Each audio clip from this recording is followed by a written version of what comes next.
ప్రభువునందు ప్రియ దేవుని బిడ్డలారా, నేటి వాక్య ధ్యానం కొరకు ప్రార్థిద్దాం. ఎపిసోడ్ సహకారులు కావాలి, ప్రార్థించమనవి. ప్రార్థన. మమ్మలను మిక్కిలిగా ప్రేమిస్తున్న మా ప్రియ తండ్రి, మీకు వందనాలు. ఈ సమయంలో వాక్యము వింటున్న నీ ప్రియ బిడ్డలు రక్షణ పొందాలని ప్రార్థిస్తున్నాను. ఆర్థిక అవసరతలు తాత్కాలికమే. నీ పరిచర్యలో వనరులు మీ బాధ్యతే, మీరు చూచుకుంటారు. కృతజ్ఞతలు. అబ్రహాము, ఇస్సాకు మోరియా పర్వతం మీద ఉన్నప్పుడు అబ్రహాము యెహోవా ఈరే అన్నాడు. అవును, మీరే చూచుకున్నారు. అలాగుననే పరిచర్య మీది, మీరు చూచుకుంటారు. మీకు కృతజ్ఞతలు. ఈ సమయంలో మమ్మలను మీకు అప్పగించుకుంటున్నాం. మీ లేఖనము మాకు జీవం, మాకు శక్తి, మాకు వెలుగు కనుక మమ్మను వాక్యము చేత దీవించండి. యేసు నామమున ప్రార్థిస్తున్నాము తండ్రి, ఆమెన్. ప్రియమైన దేవుని పిల్లలారా, ప్రియ సహోదరి సహోదరులారా, లూకాసు వార్త 20వ అధ్యాయం మీ ముందుంచుకోండి. లూకాసు వార్త 20వ అధ్యాయం మీ ముందుంచుకోండి. లూకాసు వార్త మనము ప్రారంభించి ఇప్పటికీ ఎన్ని దినములైనదో ఒకసారి ఆలోచించండి. 16:3-17 16:3-17. ఇవాళ మనం 19:7-17లో ఉన్నాం. అంటే 4 మాసాలు, 4 మాసాలు 2 దినాలు, 123 ప్రసంగాలు, 123 ప్రసంగాలు, 19 అధ్యాయాలు చెప్పుకున్నాం. ఒక విధంగా కొంత వివరణాత్మకంగానే ముందుకెళ్తున్నాం.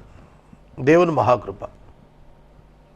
బైబిల్ పూర్తి చేయటానికి ఇంకా 2 years ఈజీగా పడుతుంది. మోర్ దాన్ 2 years ఈజీగా పడుతుంది. 2010లో ఏప్రిల్లో ప్రారంభించాం థర్డ్ సైకిల్. ఇప్పుడు 2017 అంటే 7 ఏళ్ళు అయిపోయింది. 8వ సంవత్సరంలో ఉన్నాం. ఇంకా 2 ఏళ్ళు, 10 years. ఆర్ఆర్కే మూర్తి గారు రేడియోలో బైబిల్ని 5 yearsలో 5-day వీక్లో పూర్తి చేశాడు. కానీ మనం ఎవ్రీడే ½ an hour వాక్యం చెప్పుకుంటూ 10 years పడుతోంది. అంటే రేడియో ప్రసారాల కంటే టీవీలో మనం చెప్పింది double the time and more than that. అంత విస్తృత వ్యాఖ్యానం దేవుని కృప వల్ల చేయగలుగుతున్నాం. కనుక we need supporters, rope holders. మీ ప్రార్థనల్లో జ్ఞాపకం చేసుకోండి. లూకాసు వార్త 20వ అధ్యాయం మీ ఎదుట ఉంచుకోండి. 20వ అధ్యాయము మొట్టమొదటి 8 వచనాలు. యేసుక్రీస్తు ప్రభువారు దేవాలయములో ప్రజలకు బోధిస్తూ సువార్త ప్రకటిస్తున్నారు. ఒకనాడు అది విశ్రాంతి దినము కాదు, ఒకనాడు ఆయన బోధిస్తున్నాడు, దేవాలయములో బోధిస్తున్నాడు. బోధక వర్గం అంతా కూడాను లేవీయులు. యేసుక్రీస్తు యూదా గోత్రానికి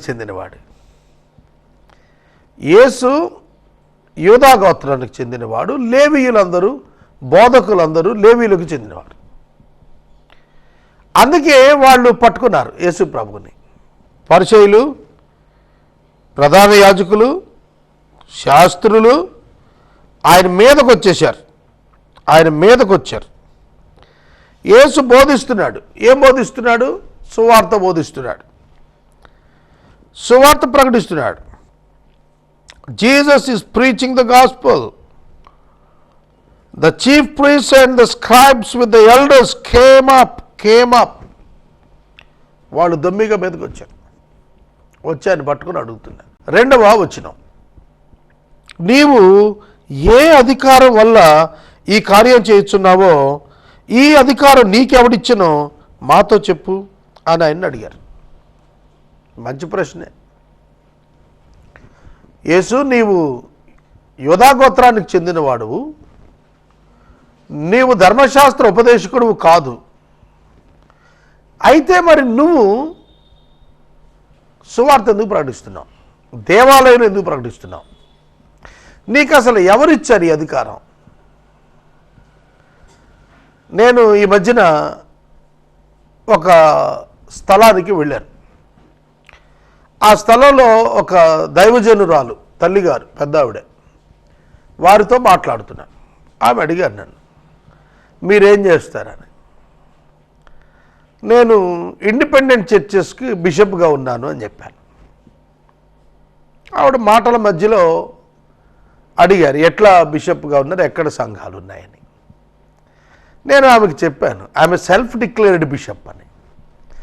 ఎక్కడ ఇండిపెండెంట్ సంఘాలకు అవసరం ఉన్నా బిగ్ డయాసిస్లో వారు గనుక ఆధ్యాత్మిక సహవాసం కలిగి ఉంటే వారి పక్షంగా వారి యొక్క కష్టాల్లో నిలవటానికి రెస్పాన్సిబిలిటీ ఆఫ్ బిషప్ కండక్ట్ చేయటానికి నేనున్నాను అని చెప్పాను. నాతో వచ్చిన వాళ్ళు ఆశ్చర్యపడ్డారు. Who can declare that? Self declared. I declared myself with the support of some organization, that is different.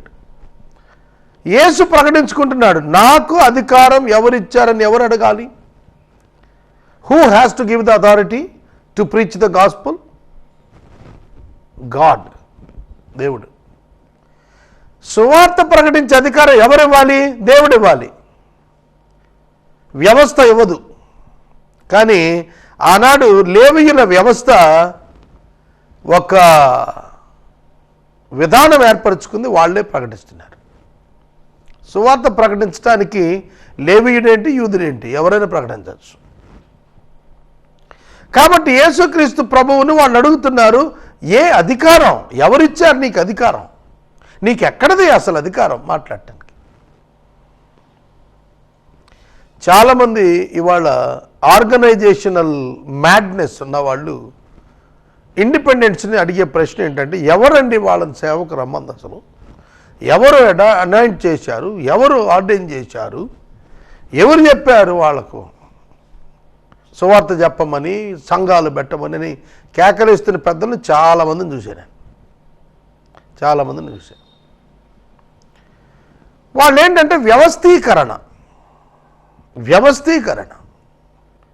ఒక ఆర్గనైజేషన్ సెటప్, ఒక సిస్టమ్, ఒక సెండింగ్ ఫోర్స్, ఒక బైలా, అవి ఉంటేనే అని కొందరు ఆర్గ్యుమెంట్. సువార్తకు దేవుడిచ్చిన భారాన్ని బట్టి ప్రతి క్రైస్తవుడు ముందుకు సాగటం బిబ్లికల్ ప్యాటర్న్. కనుక ఇక్కడ యేసు ఎదుర్కొంటున్న సమస్య మతానికి విశ్వాసికి మధ్య ఉన్న సమస్య. ఒక నిజ విశ్వాసి, ఒక మత విశ్వాసి, ఇద్దరి మధ్య సమస్య. ఒక ఆయన వచ్చాడు నా దగ్గరికి, ఏమండి మా చర్చికి దగ్గరలో ఇంకా ఆయన ప్రార్థన పెడుతున్నాడండి, ఆయన్ని మానిపించటా గొడవ చేద్దాం రమ్మని అడిగాడు. దానికి ప్రభు నన్ను పంపలేదే. ప్రియమైన దేవుని బిడ్డలారా, నేనుండగా నువ్వు నా ఊరు రావద్దన్నాడు ఒక సేవకుడు ఇంకో సేవకుడిని. ప్రభు అలా చెప్పలేదే. కనుక ఇవాళ ఒక వ్యవస్థ, మతపరమైన వ్యవస్థకు విశ్వాస సంబంధమైనటువంటి వ్యక్తులకు మధ్య ఆ కాంట్రాడిక్టరీ ఎప్పుడు కొనసాగుతూనే ఉంది, తరతరాలుగా, 2000 సంవత్సరాలుగా. ఈనాడు ఇక్కడ వాక్యం చెబుతోంది, యేసు అంటున్న మాట ఏమిటంటే, ఈయన కూడా ఒక ప్రశ్న అడిగాడు. వాళ్ళు వేసిన ప్రశ్నకు యేసు కూడా ప్రశ్న అడిగాడు. ఏమిటంటే, నేను మిమ్మల్ని కూడా ఒక మాట అడుగుతాను, నాతో చెప్పండి. యోహాను ఇచ్చిన బాప్తిస్మం పరలోకం నుండి కలిగిందా, మనుషుల నుండి కలిగిందా అని వారిని అడిగాడు. యేసు ప్రభు వారి హృదయం ఎరిగినవాడు, వారి నోరట్ట మూపించాలో ఆయనకు తెలుసు.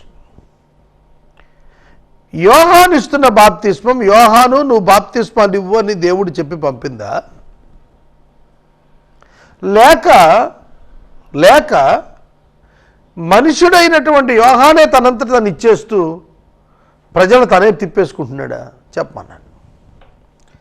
వాస్తవంగా యోహాను స్నానికుడు బాప్తిస్మాలు ఇచ్చుతూ యేసుక్రీస్తు ప్రభు బాప్తిస్మానికి వచ్చినప్పుడు గుర్తుపట్టడానికి అనేది దేవుడిచ్చినది కనుక అతను బాప్తిసాలు ఇస్తున్నాడు. It is from divine part of you. అలా అన్నారనుకోండి, మీరు ఎందుకు బాప్తిసం తీసుకోలేదు? మరి అతని దగ్గరికి వెళ్ళి దేవుడు అతని ద్వారా బాప్తిసాలు ఇస్తున్నప్పుడు మీరు వెళ్ళి తీసుకోవాలి కదా. రిలీజియస్ లీడర్స్ కాబట్టి మీకు జలసి, మీరు వెళ్ళరు, తీసుకోరు అని అంటాడు. అని అంటాడేమో యేసు ప్రభు. ఇది పరలోకం నుండి వచ్చిందని చెబితే మనుషుల నుండి కలిగిందంటే జనం కొడతారేమో. ఎందుకంటే చాలామంది యోహాను వెంబడించి బాప్తిసాలు తీసుకుంటున్నారు. ఇటు పబ్లిక్కి వ్యతిరేకం అవుతామేమో. ఒకవేళ దేవుడి నుండి వచ్చింది అంటే మీరెందుకు తీసుకోలేదంటాడు. మనిషి వల్ల కలిగింది అని అంటే మనిషి వల్ల కలిగింది అంటే జనం కొడతారు కాబట్టి గమ్మున ఉన్నారు. మాకేం తెలియదు అన్నారు. అబ్బాబే మాకేం తెలియదండి. ఏమి ఎందుకు తెలియదండి? ఈ అధికారం నీకు ఎక్కడి నుంచి వచ్చింది అని ప్రశ్నించినోడికి బాప్తిస్మం ఇచ్చు యోహానుకు బాప్తిస్మ అధికారం ఎక్కడి నుంచి వచ్చిందో తెలియదా? చెప్పచ్చుగా, చెప్పలా. ఇవాళ అలా ఉంది మతాల పరిస్థితి. They try to prove that they are right. They try to prove that they are right even though they are wicked. వాళ్ళు చెడ్డవాళ్ళ ఇండి కూడా మేము మంచి వాళ్ళమని చెప్పుకోవటానికి, మేము మంచి ప్రచారం చేస్తామని చెప్పుకోవటానికి సమ్మతిస్తున్నారు. వాళ్ళు ముందుకు వస్తారు. Any religion inclusive of Christianity. క్రైస్తవ మతంలో కూడా ఇట్లా తయారైపోయారు కొందరు. మనుషులు సంతోషపెట్టే వ్యవస్థలు వచ్చేసాయి. ఇక దాని మీదకి వెళ్ళి మాట్లాడితే మనం విమర్శించుకున్నట్టుగా ఉంటుంది. ఇవాళ పరిస్థితులు అన్బిబ్లికల్ కండిషన్స్ రాజ్యం వెళ్తున్నాయి. ఎందుకో చెప్పునా, మనిషి కుమారుడు వచ్చేటప్పుడు అపవాది గోధుమలతో పాటుగా గురుగులు కూడా విత్తేశాడు వనంలో. ఇవాళ గురుగుల సంఖ్య గోధుమల సంఖ్యను మించిపోతా ఉంది. మనం దాన్ని ఆపరేట్ చేస్తే గోధుమలు పోతాయి. అందుకని అన్నాడు ప్రభు, వద్దు పెరగనివ్వండి, దేవదూతలు వచ్చి కోసి తగలబెట్టేస్తారు. చాలామంది మారు మనసు లేని వారు, రక్షణ పొందిన వారు, వృత్తిగా క్రైస్తవ్యాన్ని ఎంచుకున్నటువంటి వారు అనేక మంది గురుగులు విత్తబడ్డవారు సాతాను చేత వాళ్ళు అగ్నిగుండానికి వెళతారు. ఆ దినాన ప్రభు దగ్గరికి వచ్చి అడుగుతారు, బోధకుడా మేము బోధించాం, నీ పేరు దయ్యాలు వదిలించాం, క్రూసైడ్స్ పెట్టాం అన్నీ చెబుతారు. అక్రమము చేయవారులారా మీరు నా ఎదురుండి తొలగిపోండి అన్నాడు. నువ్వెంత మినిస్ట్రీ చేసావు అనేది అడగడు, నువ్వు ఎటువంటి మినిస్ట్రీ చేసావు అని అడుగుతాడు. వాట్ ఈజ్ యువర్ క్యారెక్టర్ అని అడుగుతాడు. వాట్ ఈజ్ యువర్ యాక్టివిటీ అని అడగడు, ఆయనకు తెలుసు. కనుక మనం క్రైస్తవులంగా మన పారామీటర్స్ ఒకసారి చెక్ చేసుకుందాం. మనం క్రైస్తవులంగా, క్రీస్తు బిడ్డలంగా we have to check ourselves. మనం మనల్ని పరీక్ష చేసుకోవాలి, పరిశీలించుకోవాలి. మాకు తెలియదని వాళ్ళు ఇచ్చిన ఉత్తరానికి ప్రభు, ఏ అధికారం వల్ల ఈ కార్యాలు చేస్తున్నానో నేను మీతో చెప్పను అని వారికి ఖండించి చెప్పేశాను. మీకు తెలిసి చెప్పట్లేదు లేవయ్యా, నేను కూడా నాకు తెలుసు నేను చెప్పను అన్నాడు. ఇంకా ఆన్సర్కి ఇంక జవాబు యేసయ్య ఇచ్చిన ఆన్సర్కి తిరిగే ఉంది. ఇంకా నేను చెప్పనాయా మీకు, పొమ్మన్నాడు అతను. అందుకే అది కుట్ర రూపంగా మారింది. యేసుక్రీస్తు ప్రభువు ఆ సువార్తీకరణ ఆపేసి ఉంటే ఆయన మీదకి ఎవరు వచ్చేవాళ్ళు కాదు. కానీ యూదులలో మత నాయకులు చేయలేకపోయిన వాటిని యేసు దేవుని పేరు చేసేస్తున్నాడు. అందుకనే వాళ్ళకి జలసి వచ్చింది. ఆ జలసి, అసూయ, వారు యేసుతో పాటు ఉన్న వారిని చంపటానికి కుట్రల బాణుతో మొదలుపెట్టారు. మనం 20వ అధ్యాయానికి వచ్చేటప్పటికి ఈ వచనాలు కనపడతాయి. ఎందుకంటే 24వ అధ్యాయంతో మనం లూకా సువార్త ముగించుకుంటాం. యెరూషలేము మార్గంలో యెరికో దర్శించాడు. వెంటనే ఇది జరిగింది దేవాలయంలో, యెరూషలేము దేవాలయంలో.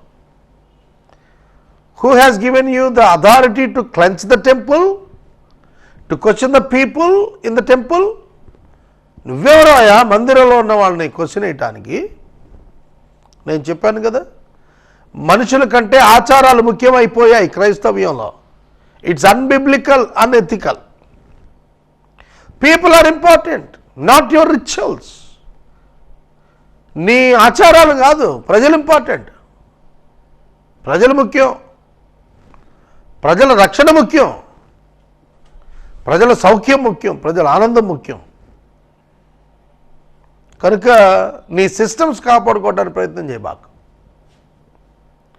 మనం గుడి కట్టామంటే అది ఆరాధనకు ఒక స్థలం వరకు, అంతవరకే. దాన్ని ఏదో ఒక పెద్ద పరిశుద్ధమైన ఆలయం, దీనిలో ఇంకొకటి ఎవడు అడుగు పెట్టకూడదు, రకరకాలు దాన్ని, అది పూజ, అది ఒక ఆరాధనగా మారిపోయింది, అదొక విగ్రహంగా మారిపోయింది. వాళ్ళకు చాలామంది జీవితాల్లో విగ్రహాలుగా మారిపోయాయి క్రైస్తవ అలవాట్లు. వాటిని ముందు పీకేయాలి, బయటికి మనసులో నుంచి లాగా అవతల బారేయాలి. People are important. సహోదరుడా, సహోదరి, నేను ఒక చర్చికి వెళ్ళాను వాక్యం చెప్పడానికి. ఆయన నాకు చెప్పాడు, మీరు ఈ కింద ఉన్న పుల్పిట్ దగ్గర వాక్యం చెప్పమన్నాడు. నేను అడిగాను ఎందుకని. ఆయన మీరు పైన ఉన్న పుల్పిట్ మీద వాక్యం చెప్పాలంటే you must have the cassock అన్నాడు. Right, it is their system, I honoured them. నేను అక్కడ ఇక్కడ అక్కలేదు, పక్కన ఇంకొంచెం పక్కన నిలబడి చెప్తానన్నాను. I did that. నేను బయటకు వచ్చి నిలబడి చెప్పాను, ఆయనకి చెప్పాను, I'm not worthy even to use this altar also, which was used by some leaders, lay leaders. నేను ఇంకా తగ్గించుకొని బయటకు వచ్చి, నేను అయ్యా ఈ వేదిక కూడా అంత టోన్ కాదయ్యా అని బయటకు వచ్చి మాట్లాడాను. నేను మనవి చేస్తున్నాను, మానవ పద్ధతులు, మనుషుల పద్ధతులు దైవ ఉపదేశాలుగా బోధించబడుతున్నాయి ఈ దినాలు. అది జాగ్రత్తగా పరిశీలించుకోవాలి, జాగ్రత్తగా పరిశీలించుకోవాలి. చివరి దినాలకు వచ్చేసాం, అధికంగా పరిశీలించుకోవాలి. మనం ఏదైనా ఒక సమయం రీచ్ అవ్వాల్సిన పాయింట్ ఉందంటే దగ్గర పడే కొద్దీ అలర్ట్నెస్ పెరుగుతుంది, సిద్ధపాటు పెరుగుతుంది, దీక్ష పెరుగుతుంది. మనం ఆ పని అటెండ్ అవటానికి అన్ని విధాలు సిద్ధమవుతూ ఉంటాం. ఒక పరీక్ష ఉందనుకోండి, అన్ని రకాలుగా సిద్ధపడతాం. ఒక ఇంటర్వ్యూ ఉందనుకోండి, అన్ని రకాలుగా సిద్ధపడతాం. ఒక ప్రయాణం ఉందనుకోండి, అన్ని రకాలుగా సిద్ధపడతాం. మరి రాకడ వచ్చేస్తోంది, ఎన్ని రకాలుగా సిద్ధపడుతున్నాం? ఎంత బాగా సిద్ధపడుతున్నావు? ఎటువంటి మెలకువతో, భయంతో, భక్తితో, ప్రభు యొక్క విశ్వాసం పట్ల అవగాహనతో ఉంటున్నావు? Questioning others is not at all important. Criticising others is not at all important. Self checking is important. Self checking is important. మనల్ని మనం పరిశీలించుకోవటం చాలా ముఖ్యం. ఎవరిని పరిశీలించినా దోషాలే కనపడతాయి. ఎందుకంటే ప్రేమ లేకపోవటం వల్ల. ప్రేమ వారి తప్పులు కప్పేస్తుంది. మనకు ప్రేమ లేకపోవటం వల్ల వాళ్ళ మంచి పనులు కూడా చెడ్డగా కనపడతాయి. మనల్ని మనం అధికంగా ప్రేమించుకోవటం వల్ల మన చెడ్డ పనులు మనకు మంచిగా కనపడతాయి. మనల్ని అధికంగా ప్రేమించుకోవటం లోపం, ఎదుటి వారిని ప్రేమించలేకపోవటం లోపం. ఆ కారణం చేత మనకు ఆబ్జెక్టివ్స్ అన్నీ మారిపోతున్నాయి, కనుదృష్టి మారిపోతుంది. యేసు ప్రభువుని అధికారం గురించి ప్రశ్నించారు కానీ ఆయన చెప్పిన సువార్తలోని మాధుర్యాన్ని స్వీకరించలేదే. అలా ఉంటుందన్నమాట ఇవాళ భక్తి. Don't be religious, be spiritual. Don't be religious. మతం పరలోకానికి చేర్చదు. ఆత్మ సంబంధమైన మార్పు పరలోకానికి చేరుస్తుంది. యేసు మనలో కోరింది మార్పు, మతం కాదు. యేసు నీలో కోరింది మార్పు. కొర్నేలి యూదుడు కాడు, రక్షించబడ్డాడు. యూదుడుగా ఉండుట కొరకైన సున్నతి చేయించుకోలేదే, రక్షించబడి అలాగ ఉండిపోయాడు. He carried his religion but he changed his faith. కాబట్టి తన కుటుంబాలన్నీ దగ్గర తెచ్చుకుని సువార్త వినిపించుకున్నాడు. వాళ్ళ మీద పరిశుద్ధాత్మ దేవుడు కూడా కనికరించి వారి మీద బహుమానంగా ఇచ్చారు. They all were saved. వాళ్ళంతా రక్షించబడ్డారు. వాళ్ళు రక్షించబడ్డారు, వాళ్ళు విశ్వాసం ఉంచారు. వాళ్ళ అలవాట్లు మార్చుకోవటం, మతాలు మార్చుకోవటం కాదు, ఇంపార్టెంట్ కాదు అది. నేను మనవి చేస్తున్నాను, ఇవన్నీ మనుషులు పెట్టిన పద్ధతులు. దేవుడు ఒకే దేవుడు అని ఎరిగిన వాళ్ళు అదే కాన్సెప్ట్లో ఉన్న వేరొకని తిరస్కరించాల్సిన పని లేదు, వ్యతిరేకించాల్సిన పని లేదు. ప్రేమించినప్పుడు అర్థమవుతుంది, వివరణ తెలుసుకున్నప్పుడు అర్థమవుతుంది. నీ అభిప్రాయము, ఉద్దేశము, విశ్వాసము కనపరిచినప్పుడు, వివరించినప్పుడు, గ్రహించేట్టు చెప్పినప్పుడు, ప్రేమతో మనవి చేసినప్పుడు అర్థమవుతుంది. ఇవాళ సోషల్ మీడియాలో లాగా బూతులు తిట్టుకుంటే కాదు, అర్థం అవ్వదు. విచారకరం. దేశ సౌభ్రాతృత్వం దెబ్బతినిపోతుంది. ప్రమాదం ఉంది, జాగ్రత్తగా ఉండాలి మనం. నేను మనవి చేస్తున్నాను, ఏ అధికారం వల్ల ఇది చేశానో నేను కూడా మీకు చెప్పనన్నాడు. No appeal in that. సోదరుడా, సోదరి, నాకు పరలోకము నుండి సర్వాధికారం ఇవ్వబడింది అని చెప్పిన యేసు, కామన్ పబ్లిక్కి చెప్పిన యేసు మతనాయకులకు చెప్పలేదు. యేసయ్య యొక్క అధికారం ఎక్కడి నుండి వచ్చింది? యేసయ్య యొక్క అధికారం ఎక్కడి నుండి వచ్చింది? నాకు భూమి మీద సర్వాధికారము ఇయ్యబడినది. మార్కు సువార్త 2వ అధ్యాయంలో చెప్పాడు, కపెర్నహూములో చెప్పాడు, నాకు భూమి మీద సర్వాధికారం ఉంది. మత్తయి సువార్తలో ఆరోహణం అయ్యేటప్పుడు చివరి మాటల్లో చెప్పాడు, భూమి మీద నాకు సర్వాధికారం ఉంది, మీరు సర్వలోకానికి వెళ్ళండి, సర్వసృష్టికి సువార్త ప్రకటించండి అని చెప్పాడు. కనుక రిలీజియస్ లీడర్స్ లాగా జీవించద్దు, ప్రభువులాగా మనం జీవిద్దాం. ఇక 9వ వచనము నుండి మనకు 18వ వచనము వరకు మరొక ఉపమానాన్ని ప్రభు చెప్పారు. ద్రాక్ష తోట ఒకడు నాటించాడు, దానిని లీజ్కి ఇచ్చాడు, వేరే దేశానికి వెళ్ళి చాలా కాలం ఉండిపోయాడు. పంట కాలం అయిపోయింది, తనకు లీజ్ అమౌంట్ వస్తుంది కాబట్టి పని వాళ్ళని పంపాడు. దాసులను కొట్టేసి పంపించారు వెనక్కి. మరలా కొంతమంది దాసులను పంపాడు, అవమానపరిచి ఒట్టి చేతులతో పంపారు. మరలా 3వ వాడిని పంపించారు, వాడిని గాయపరిచి వెనక్కి తోసేశారు. అప్పుడు ఏమనుకున్నా అంటే, 3 పర్యాయాలు దాసులను పంపించిన తర్వాత నేనేం చేస్తాను, ఇక నా కుమారుడు ఉన్నాడు, యజమానుడు, నా కుమారుడు అంటే యజమానుడు, నేను యజమానుడు పంపిస్తాను. పంపించినప్పుడు వాళ్ళు సన్మానించి పంట ఇచ్చి వెనక్కి పంపుతారనుకొని పంపాడు. కానీ యజమానుడు కుమారుడు వస్తున్నాడు, వీడిని చంపేస్తే ఈ ఆస్తి మందైపోద్ది అనుకొని వాళ్ళు చంపేశారు. అప్పుడు అతడు ఏమి చేయను? అతడు ఏమి చేస్తాడు? కాపులను సంహరిస్తాడు. ఆ లీజ్ హోల్డర్స్ ఎవరైతే ఉన్నారో వాళ్ళని చంపేస్తాడు. చంపి ఆ యొక్క ద్రాక్ష తోటను తీసుకొని ఇతరులకు ఇచ్చేస్తాడు. ఇల్లు కట్టువారు నిషేధించిన రాయి మూలకు తలరాయి అయిపోయింది అనే మాట ఏమిటి? ఈ రాయి ఎవరి మీద పడుతుందో వాడు తునకలుగుతాడు, అది ఎవరి మీద పడుతుందో వాడిని నులి చేసేస్తుంది. రాయి మీద పడిన వాడు తునకలవుతాడు, రాయి ఎవరి మీద పడితే వాడు నులిపోతాడు. రాయి మీద పడిన వాడు మారు మనసు పొందుతాడు, రాయి ఎవరి మీద పడుతుందో నాశనం అయిపోతాడు. ఆ రాయి యేసుక్రీస్తే. ఇది మనం ఆలోచన చేస్తున్నప్పుడు కొన్ని సత్యాలు ఉన్నాయి, రేపు చెబుతాను దీని వివరణ. ఎందుకు వాళ్ళు ఆ లీజ్డ్ ప్రాపర్టీ లీజ్ ఇవ్వకుండా ఎగ్గొట్టారు? ధనాపేక్ష. సేవకులు వస్తే కొట్టి పంపుతున్నారు. Civil dispute, some reasons for civil dispute రేపు డిస్కస్ చేద్దాం. ఇందులో ప్రధానంగా ద్రాక్ష తోట యజమానుడు ప్రభువే, దేవుడే. పనివారు వచ్చారు, ప్రవక్తలే. వివిధ కాలాల్లో ప్రవక్తలు వచ్చారు. వాళ్ళను కొట్టి అవమానపరిచి గాయపరిచి పంపేస్తే ప్రభువుని పంపితే ప్రభువుని చంపేశాడు, కుమారుని పంపితే చంపేశాడు.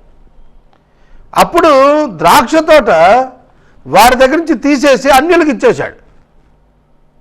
తన సొంత ఊళ్ళో వాళ్ళకి తీసేసి పరాయాలకు ఇచ్చేశాడు. అంటే యూదుల యొద్ద నుండి రక్షణ అన్యులకు విస్తరింపజేశాడు. కనుక ఇప్పుడు ద్రాక్షావళి ఎవరు అంటే సంఘం. క్రీస్తు కంటబట్టబడినటువంటి వారందరూ సంఘం అయ్యారు. కనుక గుత్తకు తీసుకున్నటువంటి గుత్తదారులైనటువంటి ఇజ్రాయేలీయులు యజమానునికి చెల్లించవలసినది చెల్లించక ప్రశ్నించుటకు వచ్చిన వారిని సంహరించారు, ప్రవక్తలు సంహరించారు. కాబట్టి వారు దురాశ చొప్పున వారిని ఆ యజమానుడు సంహరించాడు. అదే విషయాలు ఇందులో వ్రాయించాడు. రేపు మరలా కొన్ని పాఠాలు అందులో నుంచి జ్ఞాపకం చేసి ముందుకు సాగుదాం. ఎపిసోడ్ సహకారులు లేరు, దయచేసి ముందుకు రావాలి. ఒకసారి టైమింగ్ చెబుతాను, గుర్తుపెట్టుకోండి. సాయంకాలం 6 గంటలకు బ్లెస్సింగ్ టీవీ యోబు గ్రంథం 8వ అధ్యాయం 30 ప్రసంగాలు, ఇప్పటికీ 8 ప్రసంగాలు రికార్డింగ్ అయ్యాయి. ఇంకా మోర్ దెన్ 25 మెసేజెస్ ఉన్నాయి చెప్పాల్సినవి. 7 గంటలకు ప్రేమ సాక్షి టీవీలో ప్రతి రాత్రి గాడ్ ఆఫ్ ద బైబిల్ ప్రసారం అవుతోంది రాష్ట్రం అంతా కూడా. 8:30 గంటలకు బైర్షబా టీవీలో క్రిస్టియన్ కెరియర్ ప్రసారం అవుతోంది యవనస్తుల కొరకు. 9 గంటలకు ఏసీటీ లోకల్లో లూకాసు వార్త ప్రసారాలు కొనసాగుతున్నాయి. ఉదయం 11:30 గంటలకు హెవెన్ టీవీలో బైబిల్ క్వశ్చన్స్ కంటిన్యూ అవుతున్నాయి. రేపు 1వ తారీఖు నుండి ప్రేమ సాక్షి టీవీలో 11 గంటలకు బైబిల్ ప్లేసెస్ ప్రసారం అవుతాయి. కనుక 6 ఫుల్ ఎవ్రీడే ఛానల్స్ కంటిన్యూ అవుతున్నాయి. అవి కాక ఇతర ఛానల్స్ అవుట్ సైడ్ రిపిటేషన్స్ పడుతున్నాయి. ఈ పరిచర్యలో మీరు భాగస్థుల వాళ్ళు, బీ ద పార్ట్నర్. ప్రార్థన చేద్దాం. మమ్మల్ని మిక్కిలిగా ప్రేమిస్తున్న తండ్రి, వందనాలు, స్తోత్రాలు. వాక్యము విన్న బిడ్డలను దీవించము. యేసు నామమున సహకారులను పంపండి అని అడుగుచున్నాము తండ్రి, ఆమెన్. తండ్రి అయిన దేవుని ప్రేమ, కుమారుడి యేసయ్య కృప, పరిశుద్ధాత్మ దేవుని యొక్క అన్యోన్య సహవాసం సదా మనకు తోడైండును కాక, ఆమెన్.